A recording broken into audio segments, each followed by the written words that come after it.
मृत्यूचे भय, हो की नाही? पण ही कथा काय करते की मृत्यू भयातून आपल्याला मुक्त करते, मृत्यू भयातून.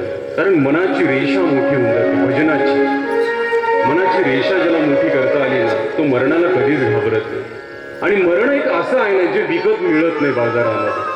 मृत्यूचं भय बाजारात विकत मिळतं का तुम्हाला? सगळ्या गोष्टी मिळतील. तुम्हाला साखरेचं पोतं बाजारात विकत मिळेल, तुम्हाला गव्हाचं पोतं बाजारात विकत मिळेल, तुम्हाला चांगली चांगली कपडी बाजारात विकत मिळतील.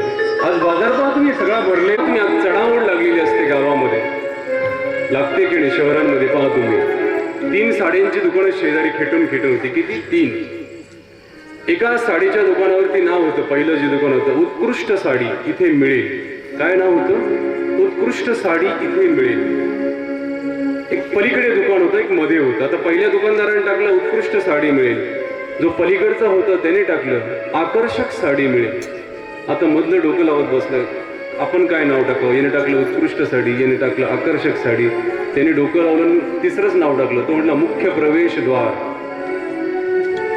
तो काय म्हटला? मुख्य प्रवेशद्वार. सगळे लोक तिथूनच घुसायला लागले मध्ये, मुख्य प्रवेशद्वार. हे बाजूचे राहून गेले बाजूलाच. पहा तुम्ही मार्केटमध्ये आज सगळ्या गोष्टींसाठी चढावड लागलेली आहे. मात्र मृत्यूचं भय विकत मिळेल असं एक सुद्धा दुकान, ना साडीच्या दुकानात ते विकत मिळेल, ना धान्याच्या दुकानात ते विकत मिळेल, काहीच कुठेच ते मिळणार नाही. मृत्यूचं भय विकत मिळेल का? अशी ऐपत कुणातच नाही की जे मृत्यूभय विकत घेऊ शकेल. किती मोठा सत्ताधीश जरी असला ना, किती मोठा सत्ताधीश, तरी सुद्धा मृत्यूचं भय तो विकत घेऊ शकत नाही. ते सुद्धा घाबरलेले असतात. खुर्चीवरती बसलेला सुद्धा घाबरलेला असतो. मरण्याच्या वेळेला घाबरतो की नाही? पहा तुम्ही, खुर्चीवर बसलेला सुद्धा घाबरतो मरण्यात. किती मोठा संपत्तीधीश असू द्या, कोट्यावधी पैसा जवळ असू द्या, तो सुद्धा मरताना घाबरलेला असतो. घाबरतात की नाही? पहा तुम्ही, ज्यांच्याकडे पैसा अफाट असतो ना ते सुद्धा घाबरतात मरण्याला.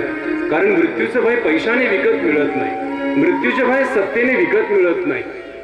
आहे का ऐपत कुणामध्ये मृत्यूचं भय विकत घेण्याची?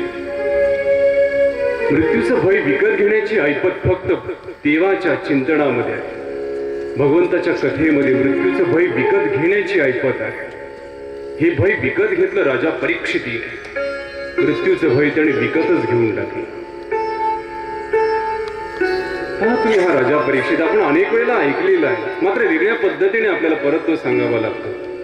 कारण मृत्यू भयातून मुक्त होण्याकरताना त्याने सत्तेचा आश्रय घेतला नाही. त्याच्याकडे सत्ता अफाट होती, त्याच्याकडे संपत्ती सुद्धा अमाप होती. मात्र मृत्यू भयातून मुक्त होण्याकरताना त्याने फक्त भगवंताच्या चरणाचा आश्रय घेतला, भगवंताच्या कथेचा आश्रय घेतला. मग आपण कोणता आश्रय घेतला पाहिजे मृत्यू भयातून मुक्त होण्याकरताना? घराचा आश्रय घेतो का आपण मरताना? जर आपण मरायला लागलो ना मग ते घर आपल्याला वाचू शकतं का मृत्यू भयातून? ते तर म्हणतं लवकर बाहेर काढा, खूप दिवसाचं बसलंय घरात, हो की नाही? घर म्हणतं लवकर बाहेर जाऊ द्या. मग मरताना आपण पैशाचा आश्रय घेतो का? हातातल्या अंगठ्यांना म्हणतो का अरे मला वाचू, आता मी मरायला लागलो. त्या अंगठ्या सुद्धा चल लवकर हातातून बाहेर काढा मला पटापट, हो की नाही? ज्या खाटेवरती आपण झोपतो ना त्या खाटेचा सुद्धा आपण आश्रय घेऊ शकत नाही मरताना. खाटेने कोणाला वाचवलं का मरताना? तिथं म्हणते लवकर उचला, बऱ्याच दिवसांचं ओझं पडलेलं आहे, जाणे तो, हो की नाही? मग कोण आपल्याला आश्रय देतं मरताना? फक्त देवाची कथा, देवाचं चिंतन, हेच आपल्याला मरताना आश्रय देते. हा आश्रय राजा परीक्षितीने घेतला. त्याच्याकडे सगळ्या गोष्टींची ऐपत होती, धनाची ऐपत अफाट होती, सत्तेची ऐपत अफाट होती. मात्र मृत्यू भयातून मुक्त होण्याकरताना राजा परीक्षितीने फक्त भगवत चरणाचा आश्रय घेतला. हा राजा परीक्षिती पांडवांचा वंशज आहे, अर्जुनाचा तो नातू आहे. अरण्यात गेला शिकारी करता, घोड्यावरती बसलेला होता. आता प्रचंड उन्हाळा होता, ऊन तापत होतं, सर्व अंगाची लाही होती ती, अंगातनं घामाच्या धारा वाहत होत्या. आता त्याला तहान लागली, अगदी कडकडून भूकही लागली. बस त्याने आजूबाजूला पाहिलं, कुठे तळं दिसलं नाही पाण्याचं, कुठं फळं दिसली नाही झाडांना. मग त्याने विरविरत्या नजरेने पाहिलं, एका ऋषींचा आश्रम मात्र त्याला दिसला. त्या आश्रमाच्या दिशेने आता घोडा आलेला होता, घोड्यावरनं उतरला राजा परीक्षित, गेला त्या आश्रमात 4 पावलं पुढे गेला. ऋषी ध्यानस्थ बसलेले होते, शमीक नावाचे ऋषी ध्यानस्थ बसलेले होते. राजाने प्रणाम केला, प्रणाम ऋषीवर, मी राजा परीक्षित, मला तहान लागलेली आहे, पाणी मिळेल का? मला भूकही लागलेली आहे, अन्न मिळेल का खाण्याकरता? मात्र ऋषीकडनं एक शब्दही बाहेर आला. राजाने परत प्रणाम केला, प्रणाम ऋषीवर, मी राजा परीक्षित, मला तहान लागलेली आहे, भूक लागलेली आहे, पाणी मिळेल का? तरी सुद्धा ऋषींनी आपले डोळे उघडले. राजा परीक्षितीला आता तो ऋषींकडनं झालेला अपमान, त्यांनी कुठला प्रतिसादच दिला नाही राजा परीक्षितेला. प्रतिसाद दिलाच नाही. न शब्दातून दिला, न नजरेतून दिला, न हाताच्या अनुकारातून दिला, न मानेच्या होकारातून दिला. हे सगळे नकार राजा परीक्षितीच्या मनावरती घाव करून गेले. सगळे नकार भयानक असतात, हो की नाही? पहा तुम्ही लग्नात जाता ना, पाहुण्यांच्या लग्नामध्ये तो पाहुणा दुरून दिसतो तुम्हाला, तुम्ही लांबूनच हाताचा अनुकार करता. कधी आले? तो सुद्धा तिकडून असतो, आत्ता आलो, हो की नाही? या अनुकाराचं बोलणं असतं. प्रतिसाद देतात ते लांबून आपल्याला, हो की नाही? एक शब्दांचा प्रतिसाद असतो, शब्दातून दिला जातो, आणि एक अनुकाराचा प्रतिसाद असतो, हो की नाही? अनुकाराचा प्रतिसाद. तुम्ही गोष्ट ऐकली असेल, एक माणूस बसला कथेमध्ये आणि बस असा करत होता, अगदी कथा पूर्ण होईपर्यंत फक्त असा हात चाललेला होता. कथा संपली, त्या बाबांनी बोलवलं त्याला जवळ, म्हटले मला फार छान वाटलं, तुम्ही पूर्ण कथा उस्तर असं केलं ना, अनुकार करत होते ना तुम्ही. मला अगदी हुरूप येत होता बोलण्याचा, अगदी उत्सुकता वाढत होती माझी शब्दाला. म्हटलं अहो जाऊ दे ना महाराज. म्हटलं म्हणजे अहो मी आलो घरनं कथा ऐकण्याकरता तुमची, मात्र मी हाताचा अनुकार तुमच्यासाठी नव्हतो करत, मग कुणासाठी करत होतास? म्हटलं मी घरून आलो ना, गडबडीत निघालो, मी कुलूप लावलं, मात्र चावी फिरवताना मी उजवीकडे फिरवली की डावीकडे फिरवली, हा पेच माझ्या डोक्यातनं सुटत नव्हता, म्हणून मी असा हात करत होतो. हे प्रतिसाद देणं असतं. राजा परीक्षितीला नकार मिळाला त्या शमीक ऋषीकडनं, ना शब्दातून त्यांना प्रतिसाद मिळाला त्या राजा परीक्षितीला, न नजरेतून मिळाला.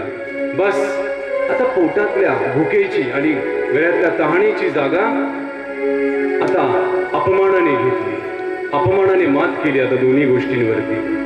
आणि राजाला तो अपमान असह्य झाला. अहंकाराची वीज सळसळल्या गेली सर्व अंगामध्ये, रक्तकण उधळल्या गेले, राजाचे डोळे लालबुंद झाले.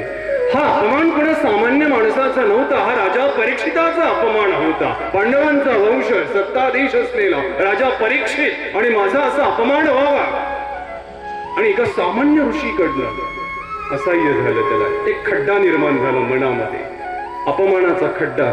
आपल्या सगळ्यांच्या मनामध्ये असे खड्डे निर्माण होतात, पहा तुम्ही आयुष्यभर. अपमानाचा खड्डा, ईर्षेचा खड्डा, अहंकाराचा खड्डा, हे सगळे खड्डे बुजवण्यात आपलं आयुष्य कधी निघून जातं ना, आपल्याला कळत येईल. पहा तुम्ही, प्रत्येकाच्या मनात खड्डे पडलेले आहेत. कुठे अहंकाराचा खड्डा, कुठे द्वेषाचा खड्डा, कुठे अपमानाचा खड्डा.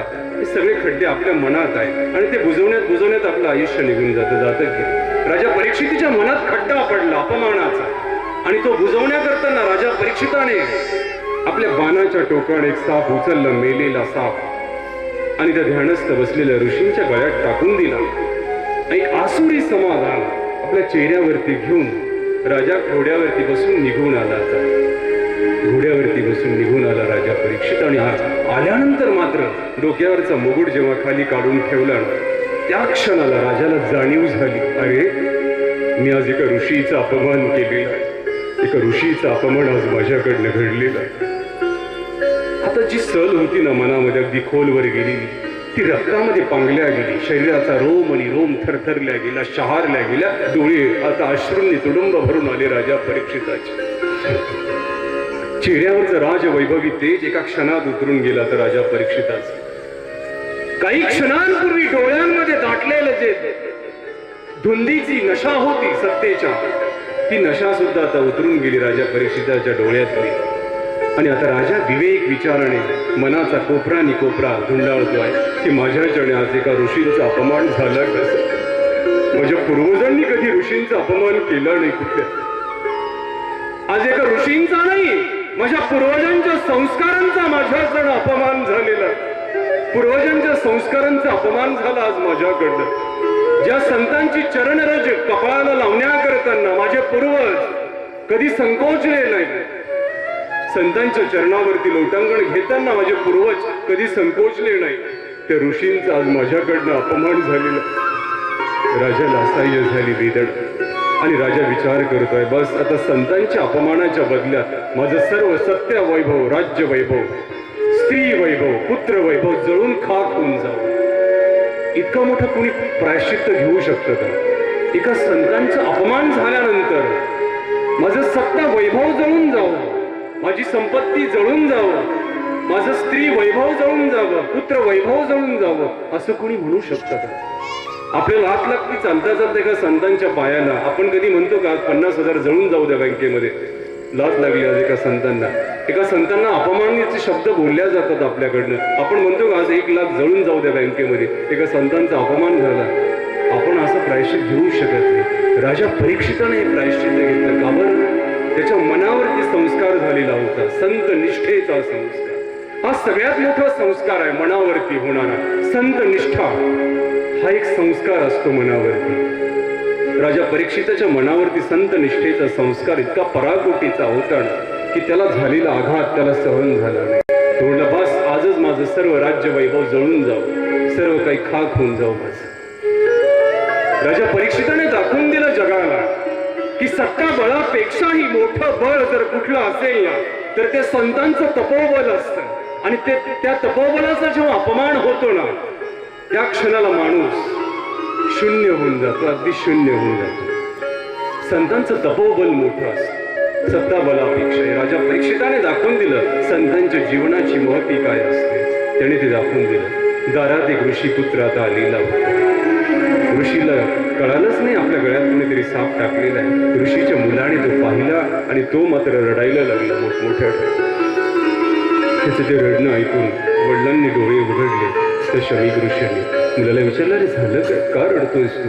म्हटलं काही नाही बाबा, तुमच्या गळ्यात कोणीतरी साप टाकला मेली. अरे मग टाकू दे ना, आपण संत आहोत. आपल्या गळ्यात कोणी पुष्पांचा हार टाकला काय आणि आपल्या गळ्यात कोणी साप टाकला काय, आपण विचलित व्हायचं नसतं. म्हटलं नाही बाबा, मी सुद्धा एक मोठी शिक्षा केली त्याला. कुणाला आणि कसली शिक्षा केलीस बाळा? हो, राजा परीक्षित इथे आले होते. त्यांनी तुमच्या गळ्यात अपमान हा सर्प टाकून तुमचा अपमान केलं. मग काय केलंस तू बाळा? काही नाही बाबा, मी सुद्धा अशी अद्दल घडवली ना, आजपासून 7व्या दिवशी तक्षक सर्प दंश करेल राजा परीक्षितीला आणि त्यांचा अकाल मृत्यू होऊन जाईल. आकाशामध्ये वीज कडाड, वारा स्तब्ध झाला, वायू स्तब्ध झाला, पाखरांचं उडणं बंद होऊन गेलं. त्या क्षणात त्या ऋषीच्या डोळ्यात पाणी आलं. बाळ काय केलंस तू? अरे तुला माहिती तू शाप कुणाला दिलेला आहेस? अरे तू शाप एका देव माणसाला दिलेला आहेस. अरे तो पांडवांचा वंशज आहे राजा परीक्षित, ज्याचं रक्षण गर्भात केलं आईच्या गर्भामध्ये. साक्षात भगवंतांनी आईच्या गर्भात त्याचं रक्षण केलं. पाहतो महाभारताचं युद्ध झालेलं होतं आणि भगवंत आता निघण्याच्या तयारीत होते. रथाच्या जवळ आलेली होती, कुंती आता जवळ आलेली होती. भगवंताला निरोप दिला होता भरल्या डोळ्यांनी. आता कुंतीडे, हे भगवंत आहे केशव, तू चाललास आज आमच्यात निघू.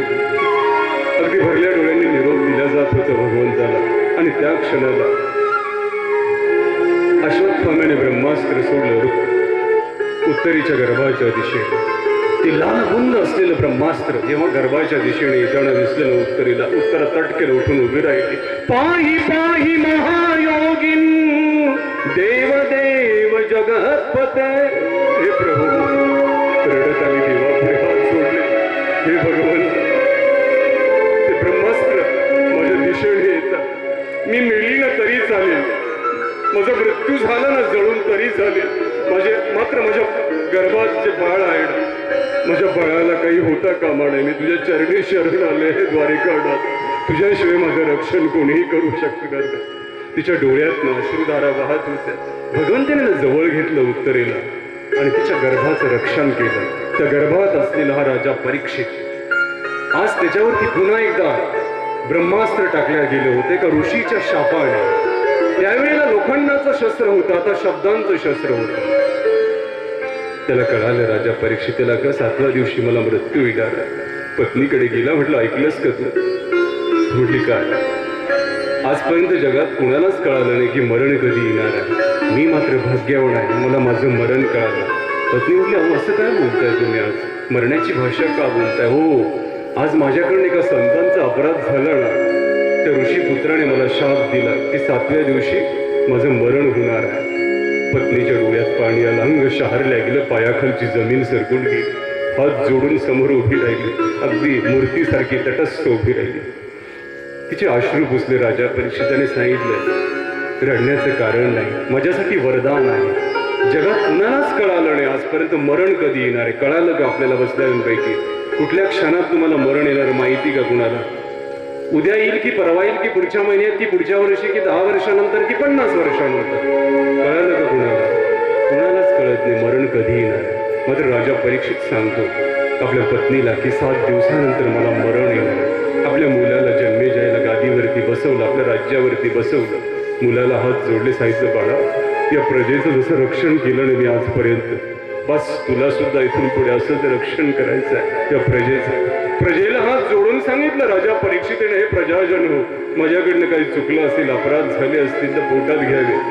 आज नंतर मी तुम्हाला कधीही दिसणार नाही परत. राजा परीक्षिताने आपल्या राजमहालात असलेल्या श्रीकृष्ण मूर्तीला हात जोडले, डोळे झाकले, गच्च मिटले आणि मिटलेल्या डोळ्यांनी प्रजाजनांकडे पाहत राजा परीक्षित अंगावरती शुभ्र वस्त्र परिधान करून आपल्या राजमहालात आता बाहेर निघतो. पश्चातापाची भावना आता रक्ताच्या कणाकणामध्ये दाटून आलेली होती. शोधून सिणला जीव तारे, अंग तुझा कधी लागल का? शोधून सिणला जीव तारे, साध तुला कधी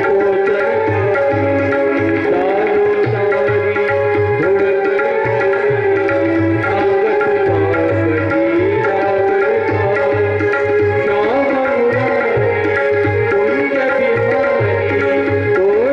का? दारोदारी धुडकल अंग तुझा कधी लागल का? श्याम मुरारी कुंज बिहारी कोशिन हरी भेटल का? आठवलाच्या गाभाऱ्याची आज कुणी तरी जावल का?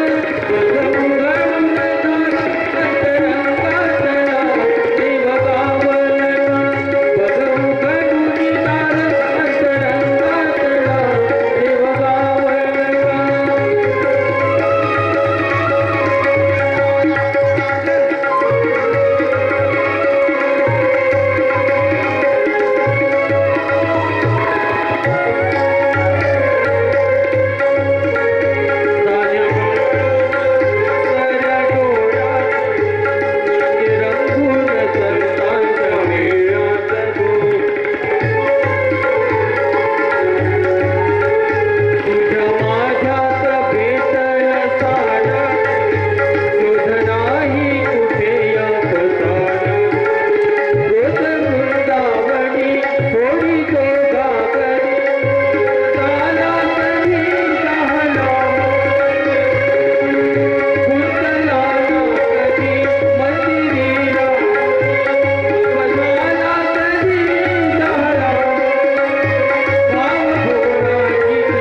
अंतरंगातला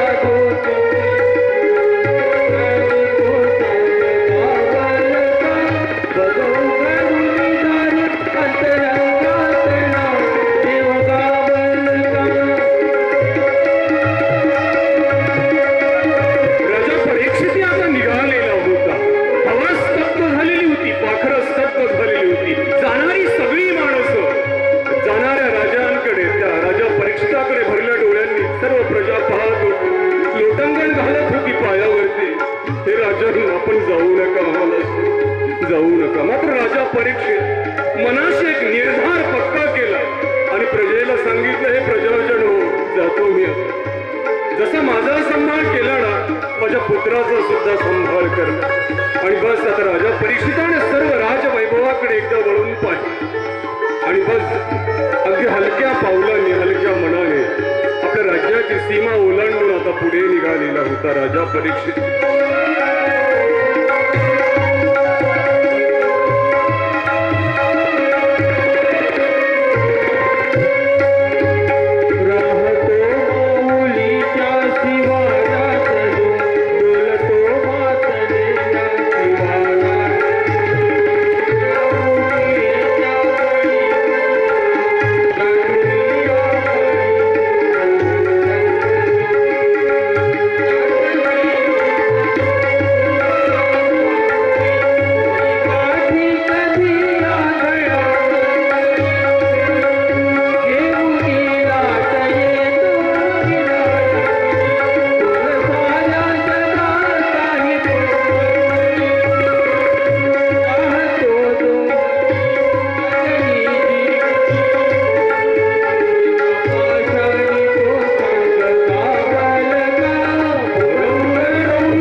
प्रसन्न तीरावरती राजा परीक्षित येऊन बसलेला होता. काही क्षण राजा परीक्षित बसलेला होता आणि राजाने बघितलं की आपल्या अवतीभोवती हजारो संतांची मांदियाळी जमा झाली. हजारो संतांची. ज्यांना ज्यांना कळालं, ज्या ज्या संतांना की राजा परीक्षितला 7 दिवसात मरण येणार आहे, ती सगळी संत कासावीस झाली, हळहळली मनामध्ये आणि राजा परीक्षिताच्या भेटी करता आली, त्यांचं दर्शन घेण्याकरता आलं. आलेल्या त्या हजारो संतांना पाहिलं राजा परीक्षिताने. जीव कासावीस झाला, आत्मा सद्गतीत झाला राजा परीक्षिताचा. डोळे कृतकृत्य झाले. हे संतांनो, तुम्ही आज माझ्यावरती मोठी कृपा केली आहे. मी संतांचा अपराध केला, एका संताच्या गळ्यात मेलेला सर्प टाकला, तरी सुद्धा माझ्या मरण्याच्या क्षणाला आपण सर्वजण माझ्या समोर बसला. की संतांचं किती मोठं हृदय असतं पाहतो. संतांसारखं प्रेम देवाच्या खालोखाल आपल्यावरती कुणीही करू शकत नाही. निस्वार्थ प्रेम देवाच्या नंतर जर आपल्यावरती कुणी करत असेल ना, तर ते फक्त संत करू शकतात. म्हणून संतांच्या प्रेमाची सुद्धा एक महती आहे. राजा परीक्षितीला आलेल्या हजारो संतांच्या डोळ्यांमध्ये त्याच्याबद्दल असलेलं प्रेम अथांगपणे वाहतणार असलं. अथांगपणे संतांची गावी प्रेमाचा तुका. संतांची गावी प्रेमाचा तुका. नाही तळमळ दुःखलेश. संतांची गावी प्रेमाचा सुका.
संतांचं आपलं दारात येणं आपल्या हे योगायोग नाही. भगवंताची कृपा जेव्हा होते ना आपल्यावरती, तेव्हा कोणीतरी संत आपल्या दारात उभा राहतो. भगवंताच्या कृपेचं पहिलं निमंत्रण म्हणजे संतांपासून सुरू होतं. ही संत असतात. पहा तुम्ही, निमंत्रण महत्वाचं असतं. हो की नाही? तुम्ही लग्नाला जाताना निमंत्रण पत्रिका जर हातात असेल ना, तुम्हाला लग्नाचा सर्व सारांश कळतो की नाही? 2 मुलं रस्त्याने चाललेली होती. दोघांना कडकडून भूक लागलेली होती. मात्र आजूबाजूला कुठे हॉटेल नव्हतं, काहीच नव्हतं, खाण्याची कुठली सुविधा नव्हती. मग एक गाव दिसलं त्यांना, मंडप टाकलेला होता, जेवणाला लोक बसलेली होती. अगदी पंक्ती मागणं पंक्ती उठत होत्या. दोघांनाही वाटलं आपण इथे आज जेवणाची सोय आपल्या निश्चितपणे होणार. दोघे आता पंक्तीत बसले. आता गप्प बसवणं, दोघांनी गप्प बसवणं. भूक लागली जेवताना, जिलेबीवाला इकडे पटकन जिलेबी वाढ, मी नवरदेवाकडनं आलो. त्याने जिलेबी वाढली, निघून गेलो पुढे. दुसरा आला, इकडे भज्यावाले भजे नीट वाढ, मी नवरीकडनं आलोय. त्यांनी भजे वाढले, निघून गेले. परत, म्हातारा इकडे, मी नवरदेवाकडनं आलोय, नीट वाढ इथे चपाती. तसं त्याने चपाती वाढली आणि तो म्हातारा वेड्यांना गपचित जेवण कर आणि निघून जा. हे लग्नाचं जेवण नाही, वर्ष श्राद्धाचं जेवण. जर निमंत्रण नसलं ना, मग अशी गफलत होते आपली. हो की नाही? संतांचं आपल्याकडे येणं म्हणजे हे निमंत्रण असतं देवाच्या कृपेचं. ते आपल्याला ओळखता आलं पाहिजे. तुम्ही इथे बसलात ना, हे सुद्धा देवाच्या कृपेचं निमंत्रण तुम्हाला आलेलं आहे घरी. हे कृपेचं निमंत्रण असल्याशिवाय इथे कुणीच येऊ शकत. अगदी 100 माणसांच्या वर तिसरा येणारच नाही, कारण कृपेचं निमंत्रण जेव्हा वरून येतं ना देवाकडनं, तोच माणूस घरातून उठेल, चप्पल घालेल, तोच येईल आणि इथे येऊन बसेल. ओके, त्याला सुद्धा निमंत्रण लागतं देवाच्या कृपेचं. ओके, आज राजा परीक्षितीला कळालं की मला माझ्यावरती देवाने खूप मोठी कृपा केली की हजारो संत एकाच वेळी माझ्या समोर. त्या संतांना प्रणाम केला राजा परीक्षिताने आणि विचारलं की बस मला 7 दिवसात मरण येणार आहे.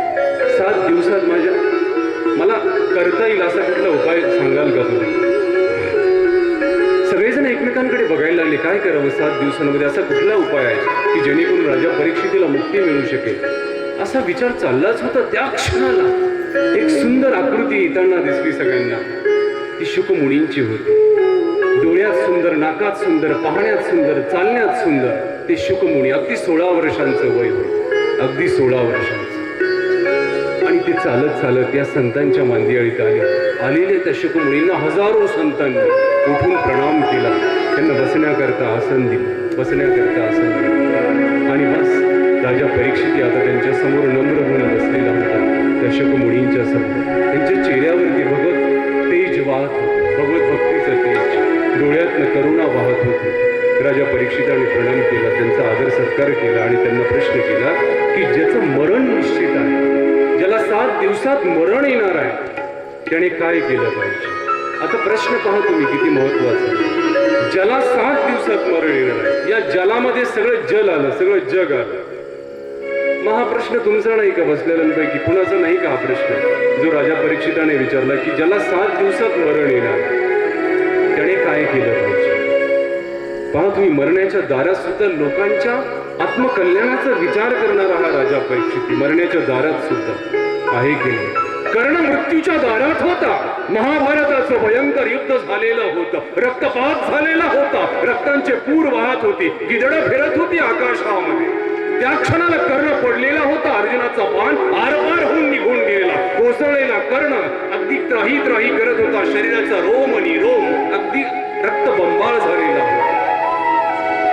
त्याही क्षणाला एक ब्राह्मण काठी टेकत टेकत टेकत टेकत तिथे आलं. म्हटलं, अरे मला माझ्या मुलाला अंत्यसंस्कार करायचा, माझ्याकडे पैसे नाहीत, कुणी मला देईल का काही दान? कर्णाच्या कानावरती ती शब्द पडले. कर्णाच्या कानावरती. कर्णाने सगळ्यांना बाजूला करायला लावलं, घोळका बाजूला केला. त्या ब्राह्मणाला जवळ बोलावलं, आपल्या मुलाला सांगितलं, जवळ बसलेला मुलगा होता कर्णाचा, सांगितलं तो दगड उचल. डोळ्यांच्या नजरेने सांगितलं, बोलता येत नव्हतं कर्णाला. मुलाला सांगितलं दगड उचल. एक सोन्याचा दात होता, एक सोन्याचा दात. मुलाला सांगितलं उचल. मुलगा थरथरला, शहारला. म्हटलं दात बाबा मी कसं तुमच्यावरती दगड चालवेल? मुलाकडे अगदी नजरेने पाहिलं करणारे, अगदी स्वाभिमानी नजरेने पाहिलं की मरताना माझी अपकीर्ती करशील का? उचल तो दगड पटकन. तसं दगड घेतला, खाडक्यान तोंडावरती मारला. सोन्याचा दात मरताना कर्णाने आपल्या हाताने त्या ब्राह्मणाच्या थरथरत्या हातात ठेवलं आणि ब्राह्मणाच्या चेहऱ्यावरती जे समाधान आलं ते समाधान कर्णाने आपल्या मनात मुरवू लागली. रक्ताच्या थेंबा थेंबात ते समाधान मुरवलं आणि त्या क्षणाला शेवटचा श्वास घेतला. कर्ण जे परोपकारी असतात ना, ते मरताना सुद्धा लोककल्याणाचा विचार करतात, मरताना सुद्धा. आणि त्याच परंपरेतला हा राजा परीक्षित हा आहे मृत्यूच्या दारात बसलेला, मात्र विचार सगळ्या जगाचा करतोय की ज्याचं मरण निश्चित आहे 7 दिवसांमध्ये त्याने काय केलं पाहिजे. मग आपण विचार केला पाहिजे की आपल्याला सुद्धा मरायचं आहे की नाही सगळ्यांना. मग हा प्रश्न आपला नाही का? हा प्रश्न सगळ्यांचा आहे. हा प्रश्न सगळ्यांना मरायचा आणि 7च दिवसात. 8वा दिवस कुणासाठीच नाही आहे का? पहा तुम्ही, कुणी सोमवारी जातं, कुणी मंगळवारी, कुणी बुधवारी, कुणी गुरुवारी, कुणी शुक्रवारी, कुणी शनिवारी, कुणी सुट्टीच्या दिवशी रविवारी. हो की नाही? जावं लागतं 7 दिवसांमध्ये. मरण्याची वेळ सुद्धा ठरलेली असते. कुणी कोणत्या वेळेला मरावं, दुपारी मरावं की संध्याकाळी मरावं, की मध्यरात्रीला मरावं की सकाळी मरावं. मरण्याची वेळ सुद्धा ठरलेली असते. मरण्याची जागा सुद्धा ठरलेली असते. कुणी कुठे मरावं, मरण्याची जागा ठरलेली असते आणि मरण्याचं कारण सुद्धा ठरलेलं असतं. कोणी कोणत्या कारणाने मरावं हे कारण सुद्धा ठरलेलं असतं. या 3 गोष्टी जगामध्ये निश्चित असतात प्रत्येकासाठी. वेळ निश्चित असतो, कारण निश्चित असतं आणि जागा निश्चित असते मरण्याची. आता या राजा परीक्षिताच्या तिन्ही गोष्टी एकत्रित आलेल्या होत्या. त्याची वेळ सुद्धा निश्चित झालेली होती, त्याची जागा सुद्धा निश्चित झालेली होती. गंगा नदीच्या पवित्र किनाऱ्यावरती बसलेला होता आणि कारण सुद्धा निश्चित झालेलं होतं. 7व्या दिवशी तक्षक सर्प दंश करून मृत्यू होणार होता. विचारलं, ज्यांचं मरण निश्चित आहे त्यांनी काय केलं पाहिजे? सद्गतीत झाले ते शुकमुडी आणि त्यांनी सांगितलं, हे राजन, हे तू तुझ्या एकट्या करता नाही, समग्र जगाच्या कल्याणाकरता हा प्रश्न विचारलेला, समग्र जगाच्या कल्याणाकरता. आणि सद्गतीत झालेल्या राजा परीक्षितीला शुकमुनींनी श्रीकृष्ण कथा श्रवण करायला सुरुवात केली. 1 दिवस, 2 दिवस, 3 दिवस, क्षणाक्षणाला त्याची उत्सुकता वाढत होती. राजा परीक्षित क्षणाक्षणाला विसरून गेला राजा परीक्षित की 7 दिवसानंतर मी मरणार आहे. मरणच विसरून गेला राजा परीक्षित. आपण विसरतो मरण, मात्र जेव्हा आठवतो ना, भीती होते मनात, थरकाप होतो डोक्याचा, होतो की, कारण त्याची तयारी आपण केलेली नसते. आपण बसलो इथे, कुणी मरण्याची तयारी केली का? आपण मरण्याची तयारीच करत नाही कधी. आपण जगण्याची तयारी करतो सगळीजण. कशाची? जगण्याची तयारी. जास्तीत जास्त मोठं घर कशा करता? जगण्याच्या तयारी करता. जास्तीत जास्त जमीन जुमला कशा करता? जगण्याच्या तयारी करता. आपण जगण्याची तयारी करत असताना एक गोष्ट विसरून जातो की आपल्याला मरायचं एक दिवस. मग मरण्याची कुठली तयारी केली का आपण? केली का तयारी? मरण्याची तयारीच आपण करत नाही, म्हणून आपण घाबरतो मरताना. का घाबरतो? तयारी नसते. पहा तुम्ही, जेव्हा आपण बसमध्ये बसतो ना, रेल्वेमध्ये, ज्याच्याकडे तिकीट नसतं ना, तो जास्त घाबरलेला असतो. ज्याने तिकीटच काढलेलं असतं, डायरेक्ट चढलेला असतो त्या ट्रेनमध्ये, बसलेला असतो. मग टीसी जसं जसं जवळ येतो ना, याचा थरकाप होतो. याला असं वाटतं आता काही खरं नाही आपलं, आता काही खरं नाही आपलं. मात्र ज्याने रिझर्वेशन केलेलं असतं, 6 महिने, 3 महिने, 4 महिने अगोदर ज्यांनी रिझर्वेशन केलेलं असतं, गावाचं नाव टाकलेलं असतं, पैसे भरलेले असतात, तो निश्चिंत असतो. प्रवासाचा दिवस उगवतो, गाडीत बसतो, स्टेशनवर जातो, गर्दी खूप असते, मात्र याला समाधान असतं की माझी जागा कुणीच घेऊ शकणार नाही. कारण त्याला माहिती असतं माझं रिझर्वेशन आहे, सीट पक्का आहे. तो जाऊन त्याच्या जागेवरती बसतो. याला म्हणतात तयारी प्रवासाची. आपल्याला मरायचं आहे आणि मरण्याच्या प्रवासाला सगळ्यात मोठी गोष्ट जर सोबत कुठली येत असेल तर ते देवाचं चिंतन, देवाची कथा जी आपण श्रवण करतो, जी राजा परीक्षिताने श्रवण केली 7 दिवस मन लावून. तो आश्रय घेऊ शकला नसता का धनाचा मरताना, की धन माझं आहे? तो आश्रय घेऊ शकला नसता का मरताना, पुत्र माझा आहे, पत्नी माझी आहे? नाही, त्याने आश्रय घेतला फक्त भगवंताच्या चरणाचा आणि संतांचा आश्रय त्याने घेतला. आणि आपलं मरण त्याने इतक्या उंचावरती नेऊन ठेवलं, इतक्या उंचावरती मरण नेऊन ठेवलं की जेव्हा जेव्हा कथा सांगावी लागते ना, राजा परीक्षितीला स्पर्श केल्याशिवाय पुढे जाता येत. कारण ही कथा मरण शिकवणारी कथा आहे. काय शिकवते ही कथा? मरण शिकवणारी कथा. पैसा शिकवण्याचं प्रशिक्षण शाळेत दिल्या जातं मुलांना, पैसा कसा कमवावा, डोकं मोठं केलं जातं तिथे. मात्र मरण शिकवण्याचं प्रशिक्षण कुठे दिलं जातं का? की मरायचं कसं, किती कौशल्याने मरायचं, किती समाधानाने मरायचं, किती शांतीने मरायचं, ही कथा सांगते आपल्याला. आणि म्हणून राजा परीक्षिताने या कथेचा आश्रय घेतला आणि मरण्याची भीती रेषा पुसून टाकली. त्याने भजनाची रेषा मोठी केली, भजनाची रेषा मोठी केली. आणि बस हेच आपल्या जीवनामध्ये महत्वाचं आहे की कथा आपण का श्रवण करायची. कथेचं महात्म्य आपण जाणून घेणार होतो. कथेचं महत्व याच्यामध्येच आहे की ही कथा संसार भयाचा नाश करते. कशाचा? संसार भय. संसारातलं सगळ्यात मोठं भय म्हणजे मृत्यूचं भय आहे. आणि मृत्यू भयातून जर आपल्याला मुक्त व्हायचं असेल तर भगवत कथेचा आश्रय आपल्याला घ्यावा लागतो पुन्हा पुन्हा. तुम्ही म्हणाल कथा तीच आहे, मग तीच कथा काय ऐकायची परत? हो की नाही? सदासेव्या श्रीमद्भागवती कथा यस्या श्रवणमात्रेण हरिश्चित्तं समाश्रेत. हे तिने म्हटलो, हे महर्षी व्यास सांगतात, ज्यांनी भागवत लिहिली ना ते सांगतात सदासेव्या, परत ही कथा ऐका. का बरं? यस्या श्रवणमात्रेण, हिचं परत श्रवण केल्यानंतर हरिश्चित्तं समाश्रेत. सगळ्यात मोठा फायदा कथा श्रवण केल्यानंतर भगवंत तुमच्या चित्तात येतो. तो येतो का? संसारामध्ये तुमच्या चित्तात देव येतो का सहजपणे? नाही येत. घर येईल, पैसा येईल, नातवंड येतील, मुलं येतील, विहिरीचं पाणी येईल या चित्तामध्ये, सगळं येईल, पाऊस येईल, उन्हाळा येईल, पावसाळा येईल, सगळं येईल या चित्तात, मात्र देव येत नाही लवकर. येतो का? मग देव जर या चित्तात आणायचं असेल तर सदा सेव्या श्रीमद्भागवती कथा यस्या श्रवण मात्रेण हरिश्चित्तम समाश्रयेत. सगळ्यात मोठा फायदा कथा श्रवण केल्यानंतर भगवंत तुमच्या चित्तात येतो. आपल्या चित्ताची जागा धनाने घ्यावी यामध्ये चित्ताचं मोठेपण नाही. आपल्या चित्ताची जागा जेव्हा धन घेतं ना याच्यामध्ये चित्ताचं मोठेपण नाही. आपल्या चित्ताची जागा जमीन जुमल्याने घ्यावी यामध्ये चित्ताचं मोठेपण नाही. मात्र ज्या क्षणाला आपल्या चित्ताची जागा भगवंत घेतो ना त्या क्षणाला चित्ताची उंची वाढलेली असते. त्या क्षणाला चित्त वंदनीय होऊन जातं. कारण देव त्या चित्तात येतो तेव्हा चित्त सुशोभित होऊन जातं, समृद्ध होऊन जातं जेव्हा देव चित्तात येतो.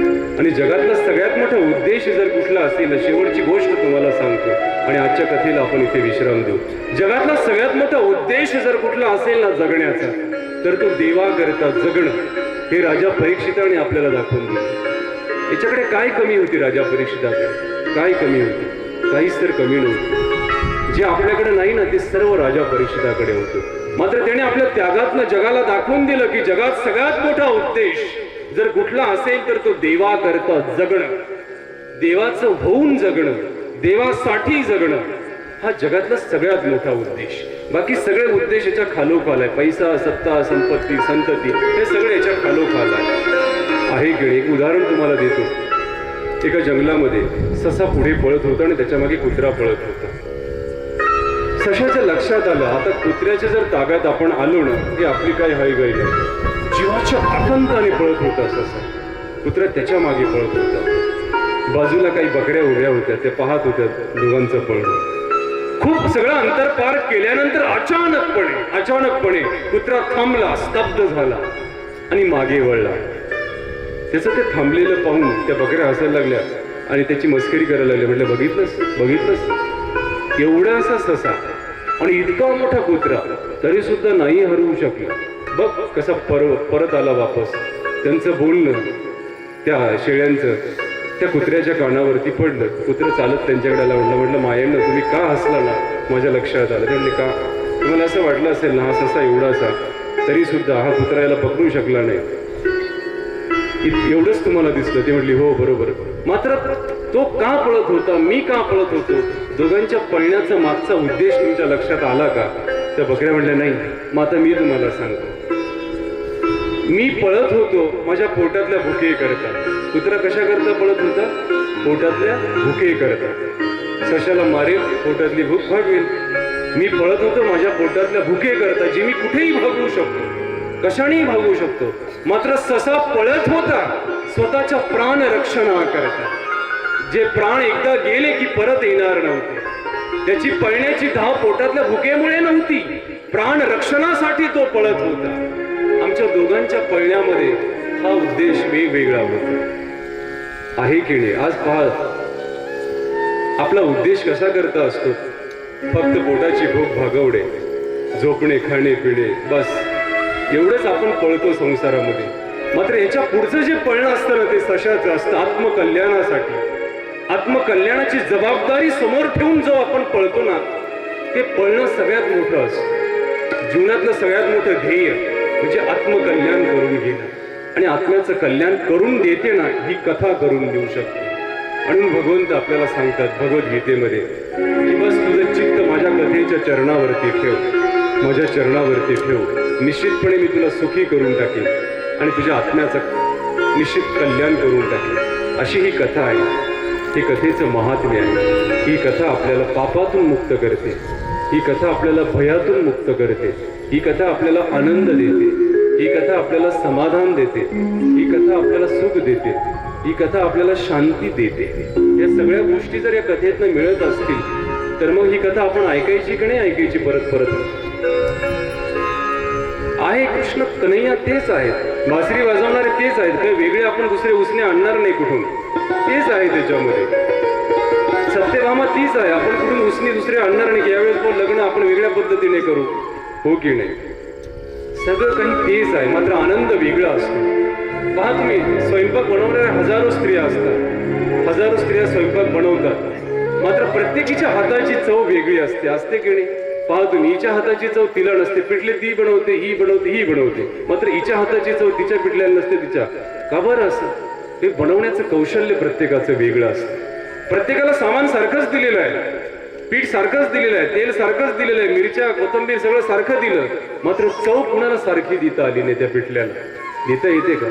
प्रत्येकाची चव वेगळी असते. म्हणून कथा तीच आहे, मात्र ऐकताना तिची चव बदललेली राहील. पहा तुम्ही, परीक्षित आपण मागच्या वेळेला ऐकला होता, यावेळी थोडी चव बदलून जाईल त्याची. श्रीकृष्णाचा जो जन्म उत्सव आहे तो तसाच आहे, मात्र थोडी चव बदललेली राहील त्याची.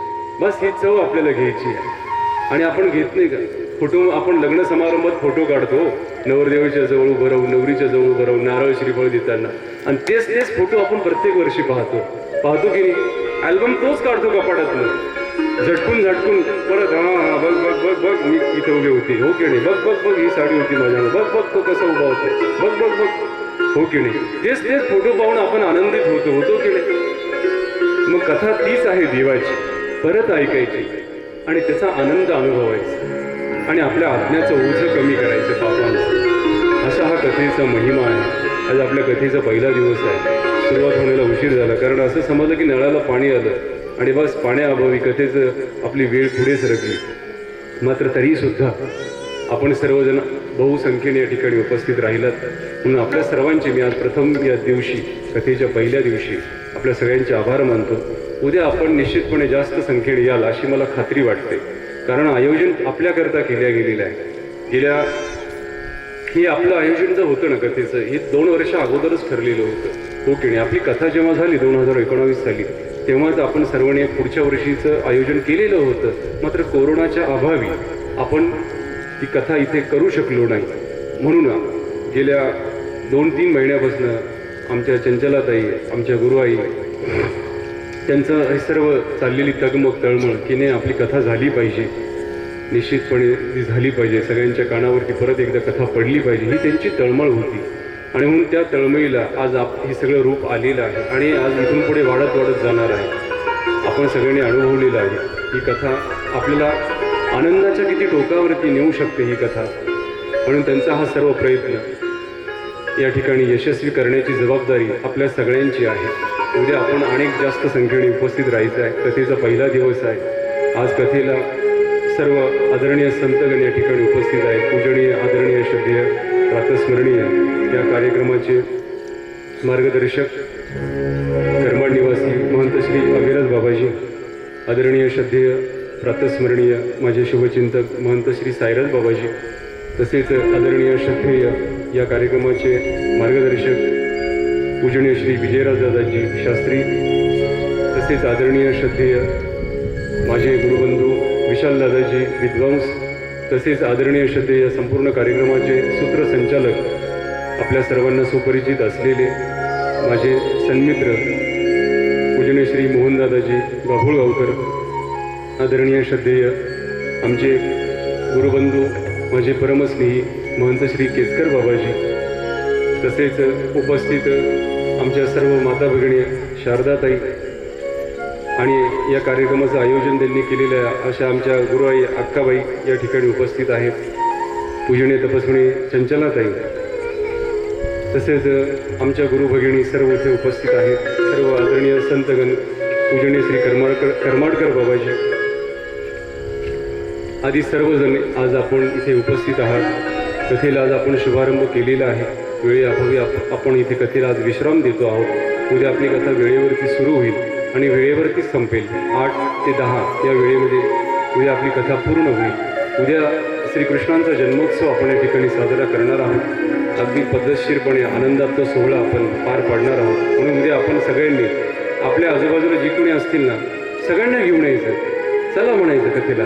कारण इथे येताना तुम्ही ज्यांना सोबत घेऊन येताना त्यांच्या एकेका पावलाचं पुण्य तुमच्या पदरात पडतं. जेव्हा तुम्ही शेजारच्याला घेऊन येताना तो जे पावलं चालत इथे येईल ना, 50 पावलं, त्या 50 पावलांचं 25% गोमटं तुमच्या पदरात पडेल, कारण त्यांना इथे तुम्ही आणून बसवलं, हो की नाही? मग इथून जे काही ते चांगलं घेऊन जातील त्याचंही पुण्य परत टक्केवारी तुमच्या पदरात पडेल. म्हणून आपल्या सगळ्यांची जी जबाबदारी आहे की उद्या आपल्या शेजाऱ्या पाजाऱ्यांना सगळ्यांना घेऊन या आणि आनंदामध्ये सगळ्यांना सहभागी करा. एवढंच आजच्या कथेच्या माध्यमातून सांगतो. आणि आता यानंतर आरती होईल. आपण सर्वांनी जागेवर